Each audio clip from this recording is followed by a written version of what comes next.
Hello बच्चों, let's see the question. The question is match appropriately column 1 and column 2। तो column 1 और column 2 को आपको मैच करना है। तो कॉलम 1 में है dimension of specific heat capacity, मतलब ये दूसरे वाले में यहाँ पर हीट कैपेसिटी का डायमेंशन है, डायमेंशन ऑफ लैटेंट हीट और हीट।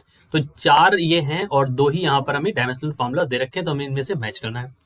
चलिए बच्चों, इस क्वेश्चन के की कॉन्सेप्ट पर हम लोग चलते हैं और यहाँ पर हम बात करेंगे की कॉन्सेप्ट के बारे में। देखिए, तो की कॉन्सेप्ट में अगर आपको डायमेंशनल फार्मूला निकालना है तो उसके लिए आपको सबसे पहले कि उसके बारे में पता होना चाहिए। तो dimensional formula mostly M L T theta इन पर बेस्ड होता है, ठीक है। तो जैसे हम बात करेंगे यहाँ पर स्पेसिफिक हीट कैपेसिटी के बारे में, ठीक है। तो स्पेसिफिक हीट कैपेसिटी के बारे में अगर आपको बताएं तो यहाँ पर की कॉन्सेप्ट में आपको यह पता होना चाहिए कि स्पेसिफिक हीट कैपेसिटी क्या कहती है। It is the amount of heat required to raise the temperature of unit mass, ठीक है, बाई 1 डिग्री सेंटीग्रेड, ठीक है। ऐसे डिफाइन करते हैं। तो यानी कि आप यहां से लिख सकते हैं, you can write this as S is equal to, यहां से मैं लिख देता हूं, S is equal to Q by M theta, ठीक है। ये हो गया स्पेसिफिक हीट कैपेसिटी, तो ये आप ध्यान रखेंगे। अभी इनके डायमेंशनल फॉर्मुलाज भी निकालेंगे हम। दूसरा, अगर आपसे बोले हीट कैपेसिटी बारे में, तो हीट कैपेसिटी के बारे में अगर मैं बात करूं, सो हीट कैपेसिटी मतलब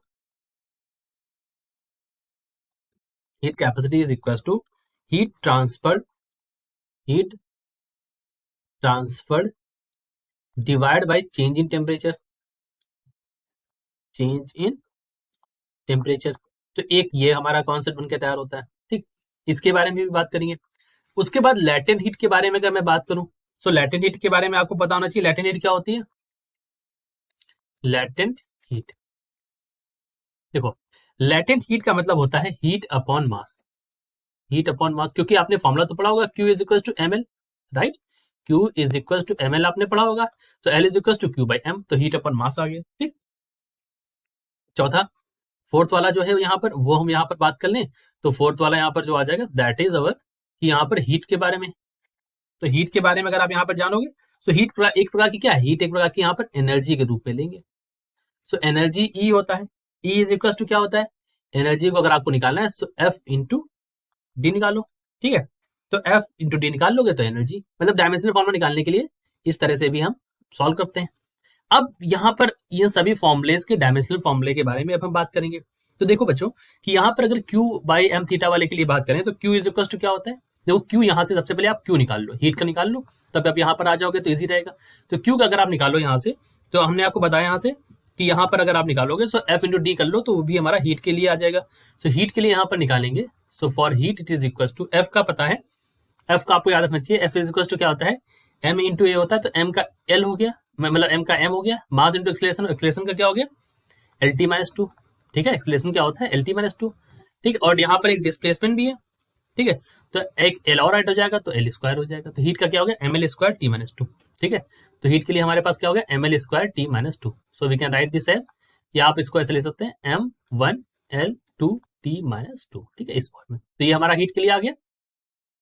तो यहाँ पर वही लिख दीजिए जो आपने यहाँ पर निकाला है, ठीक है। So we write this M L square T minus two divide by M theta है। तो यहाँ पर एम के लिए एम और थीटा के टेम्परेचर के लिए के, केल्विन आप यूज कर लीजिए।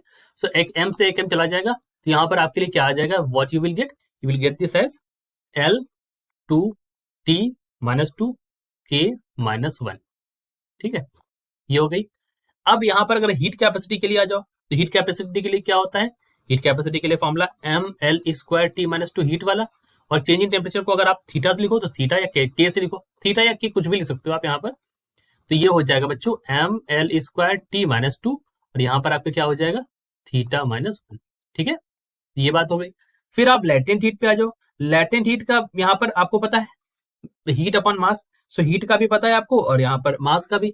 सो एल इज इक्वल टू क्या हो जाएगा, M L square T minus two, ये तो हीट का हो गया, और मास का एम हो गया। सो एक एम से एक एम चला जाएगा तो क्या बचेगा, एल स्क्वायर बचेगा, टी माइनस टू बचेगा, ठीक। तो ये सारे फॉर्मुले आपने देखे कि क्वेश्चन में, उनका हमने डायमेंशनल फॉर्मुला भी निकाल लिया लेटेंट हीट का, ठीक।